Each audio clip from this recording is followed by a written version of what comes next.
Le titre de ce message est « Les ténèbres s'installent lorsque la lumière s'éteint ».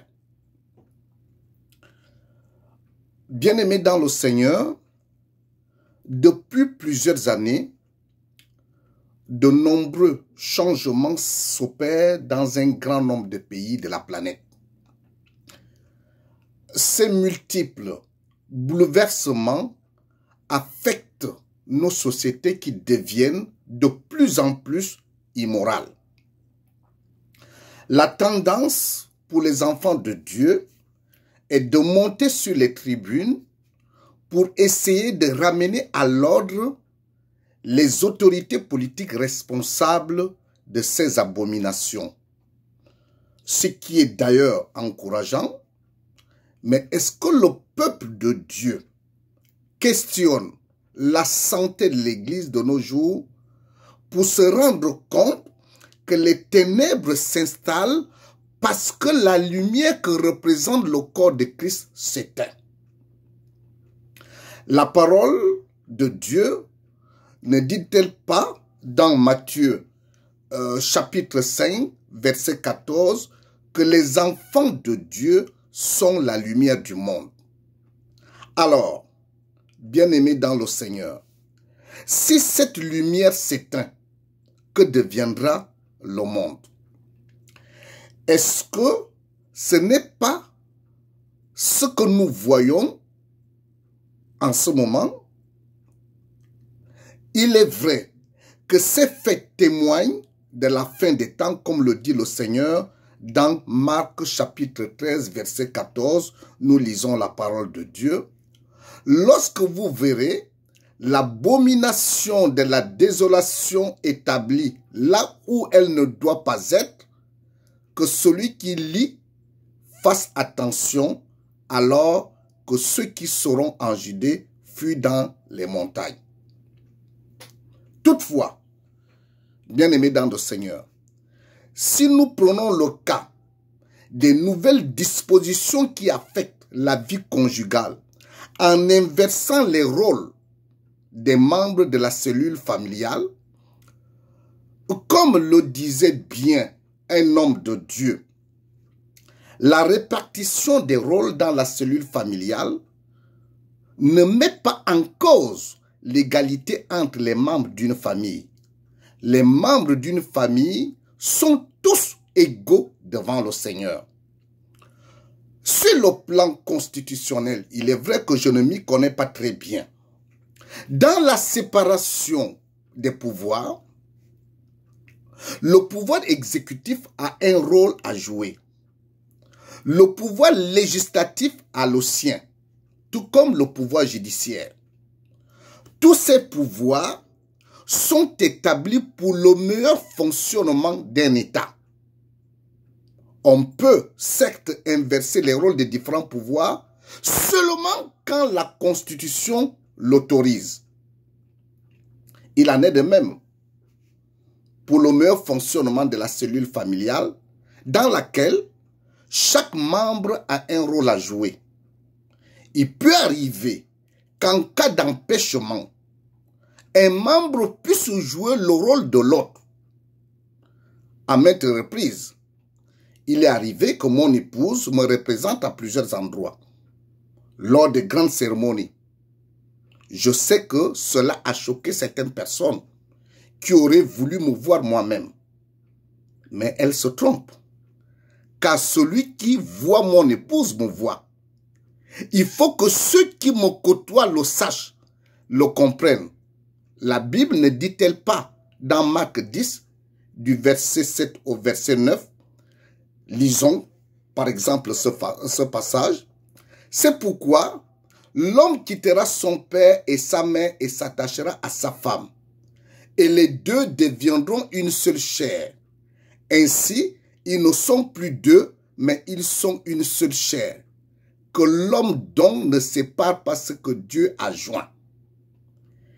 Il est arrivé que mon épouse aille signer le mariage à ma place. C'est moi-même. Je ne vais pas m'appesantir sur cet aspect, car mon propos est plutôt ailleurs, à savoir la santé du corps de Christ. En effet, au regard des décisions controversées que prennent les dirigeants, ne devons-nous pas, bien-aimés dans le Seigneur, nous interroger plutôt sur la façon dont fonctionnent les foyers dans nos églises de nos jours? Foyers chrétiens qui doivent être des références, de telle sorte qu'en voyant l'harmonie qui règne, que l'on ne songe même pas à mettre en place des législations, des lois abominables que nous observons de nos jours dans de nombreux pays du monde. Quelques petites anecdotes qui peuvent bien illustrer les réalités vécues par les foyers chrétiens. Si un foyer n'est pas solidement ancré en Christ, il vole en éclats. Je prends quelques exemples. En s'installant en Amérique du Nord, mon épouse, mes enfants et moi avons vécu des situations que j'aimerais partager avec le peuple de Dieu. Certaines familles chrétiennes ont dû vivre des faits similaires. Mon épouse était en train de remplir des formulaires dans une administration. Une personne dans la dite administration lui fait savoir qu'elle n'avait pas besoin de s'identifier par le nom de son mari que je suis. Mon épouse lui a posé la question, pour quelle raison? La personne répond en disant que c'est une sécurité pour toi. Cette personne dit ça à mon épouse, que c'est une sécurité pour mon épouse en cas de divorce. Alors, mon épouse lui dit, pourquoi me souhaitez-vous un divorce? La personne répond en disant que je ne vous souhaite pas, madame, un divorce. Mais c'est ce qui se passe tout le temps. C'est ce qui se passe dans le monde. Alors, bien-aimés, est-ce que c'est ce qui se passe dans le corps de Christ? À vous de répondre, bien-aimés, à cette question. Une autre anecdote. Mon épouse passe une entrevue pour un emploi. La personne qui lui pose des questions, cette personne lui pose la question de savoir si elle est mariée. Mon épouse répond bien évidemment. Elle lui demande ensuite, que fait votre mari? Mon épouse répond qu'il est aux études et il prépare son doctorat. La personne lui dit, et c'est vous qui allez travailler pour le nourrir, pour nourrir votre époux. C'est vous qui allez travailler pour le vêtir et pour prendre soin de ses enfants au moment où lui, il est en train de préparer une thèse. Vous imaginez? Une autre anecdote. Mes enfants, ayant reçu une éducation chrétienne, avaient compris qu'ils pouvaient connaître les femmes que lorsqu'ils seront mariés. Alors, un d'entre eux, au secondaire, en a fait part de cette condition à ses amis qui ont trouvé cela très étrange. À leur tour, c'est-à-dire ses amis, ils en ont fait part à une personne d'un certain âge de l'école qui a convoqué mon fils pour lui faire savoir que ce n'était pas normal de vivre de cette façon. Vous imaginez, mon fils a été convaincu. Ce n'est pas seulement en Occident que nous pouvons rencontrer de telles choses. En effet, ces façons de faire les choses ne sont pas l'apanage de l'Occident. Il faut qu'on le comprenne. Je prends encore un exemple. Mon épouse avait été opérée et l'opération avait duré plus de 9 heures. En sortant de cette opération, elle ne pouvait rien faire. Il fallait que je fasse tout pour elle.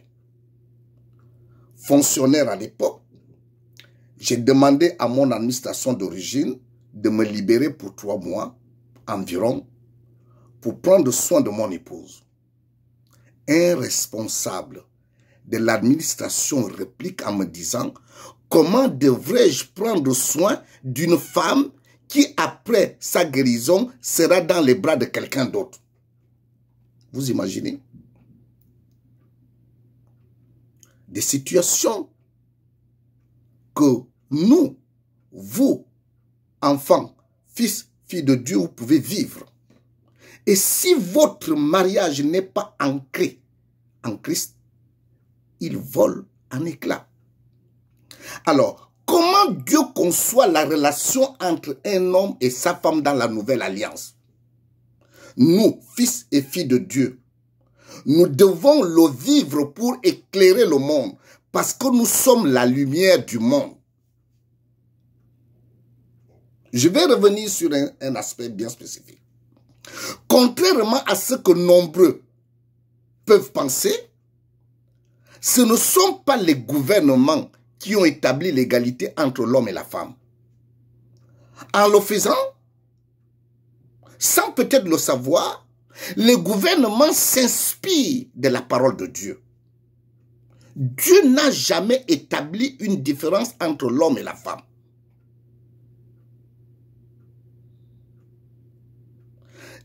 Alors, le Seigneur a plutôt établi, réparti les rôles dans le foyer. Dans la volonté de Dieu, aucun être n'est supérieur à un autre. Aucun rôle n'est plus important qu'un autre. Les rôles établis par Dieu sont plutôt complémentaires pour le meilleur fonctionnement du foyer. Lisons Genèse chapitre 1, verset 27. Nous lisons la parole de Dieu. Dieu créa l'homme à son image. Il le créa à l'image de Dieu. Il créa l'homme et la femme. Dieu a créé l'homme et la femme. Il les a tous créés à son image, c'est-à-dire à sa ressemblance. Nous pouvons comprendre en regardant cette logique, découle l'égalité. L'égalité entre l'homme et la femme. Ok. Il y a certains qui s'appuient sur Genèse chapitre 3, verset 16, où Dieu dit à la femme après la chute que ton mari dominera sur toi. Bien-aimé dans le Seigneur. Mais en Jésus-Christ, dans la nouvelle alliance, cette résolution est devenue nulle et sans effet. Lisons de ce fait, par exemple, Galates chapitre 3, verset 28. Nous lisons ceci.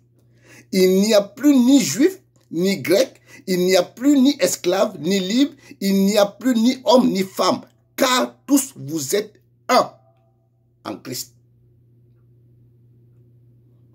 Extrêmement important. D'autres s'appuient sur Romains 5, verset 23, qui dit que le mari est le chef de la femme. Mais ils ne savent pas quelle idée Jésus se fait du concept de chef. Lisons par exemple Marc chapitre 10, du verset 42 au verset 44. Jésus les appela et leur dit: vous savez que ceux qu'on regarde comme les chefs des nations les tyrannisent et que les grands les dominent. Il n'en est pas de même au milieu de vous. Mais quiconque veut être grand parmi vous, qu'il soit votre serviteur. Et quiconque veut être le premier parmi vous, qu'il soit l'esclave de tous. Dans la notion de chef, selon le Seigneur, mais le chef, c'est le serviteur. Si le Seigneur dit que l'homme est le chef de sa femme, ça veut dire que l'homme est le serviteur de sa femme. Le Seigneur ne voit pas, n'a pas la même compréhension de la notion de chef comme on donne à cette notion dans le monde. La recommandation que le Seigneur donne à la femme dans Éphésiens 5, verset 22, ne doit pas s'aimer la confusion chez les enfants de Dieu. Je répète, la recommandation que le Seigneur donne à la femme dans Éphésiens 5, verset 22, ne doit pas s'aimer la confusion chez les enfants de Dieu. Que dit Éphésiens chapitre 5 verset 22? Femmes, soyez soumises à vos maris comme au Seigneur. Bien. Mais la lecture devrait commencer au verset 20 et 21. Que disent les versets 20 et 21? Lisons. Verset 20. Rendez continuellement grâce pour toutes choses à Dieu le Père au nom de notre Seigneur Jésus-Christ. Verset 21. Vous soumettant les uns aux autres dans la crainte de Christ. Le Seigneur dit ici que soumettez-vous les uns aux autres. Pourquoi cette recommandation exclurait la relation entre un homme et sa femme? Pourquoi? Mais la recommandation que le Seigneur donne à l'homme dans Éphésiens 5, verset 25, est une lourde responsabilité pour l'homme. Écoutons ce que le Seigneur dit au mari. Marie, aimez vos femmes comme Christ a aimé l'Église et s'est livré lui-même pour elle. Bien-aimés dans le Seigneur, lorsqu'il le faut, l'homme est celui qui doit se livrer pour sa femme. L'homme est celui qui doit être capable de donner sa vie pour sa femme. C'est ce que Christ a fait, car Christ a donné sa vie pour l'Église. Vous comprenez, bien-aimés dans le Seigneur, si le monde nous voit ou encore le monde réalise que les couples dans le corps de Christ sont attachés, sont unis parce que devenus une seule chair, je pense que les autorités politiques réfléchiront avant de mettre en place des lois abominables. Maintenant, si elles constatent par exemple que dans des tribunaux, les couples dans le corps de Christ sont aussi nombreux que les autres à demander des divorces, pourquoi ces autorités ne seront pas tentées de mettre en place, allais-je dire, de telles lois? Car c'est la lumière qui s'éteint. Et en s'éteignant, les ténèbres s'installent. Qu'il n'en soit plus ainsi, bien-aimés dans le Seigneur. Qu'il n'en soit plus ainsi, bien-aimés dans le Seigneur. La question que je me pose est celle de savoir quel est le problème qui ne peut pas être résolu dans le corps de Christ.